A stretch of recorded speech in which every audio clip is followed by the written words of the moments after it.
5 રાજ્યોમાં ઇલેક્શનનો માહોલ છે અને જ્યારે સમગ્ર ગુજરાતમાં સ્થાનિક સ્વરાજ્યની ચૂંટણીઓ યોજાઈ રહી છે ત્યારે આ સ્થાપના દિવસની ઉજવણીનું મહત્વ અનેક ગણું વધી જાય છે। એટલા માટે કે ભારતીય જનતા પાર્ટીએ જ્યારથી શાસનની ધુરા સંભાળી ત્યારથી દેશનું અર્થતંત્ર મજબૂત બન્યું છે, દેશની વિદેશ નીતિ મજબૂત બની છે અને દેશના લોકોની માથાદીઠ આવકમાં વધારો થયો છે।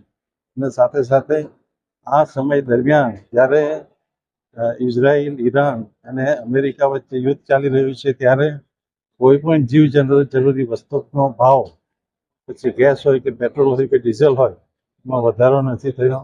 આવા અનેક જે સ્થિરતાના પરિમાણો છે એમાં ભારતીય જનતા પાર્ટીએ જે પોતાનો પ્રયાસ દર્શાવ્યો છે એને અભિનંદન આપવા ઘટે। અને રામ મંદિરની સ્થાપનાથી લઈ 370મી કલમ હટાવવાથી લઈ દરેક ક્ષેત્રમાં ભારતીય જનતા પાર્ટીએ પોતાના વચનો પૂર્ણ કર્યા છે અને આ બધા વચનો દોહરાવી ભારતીય જનતા પાર્ટી ઇલેક્શન લડશે।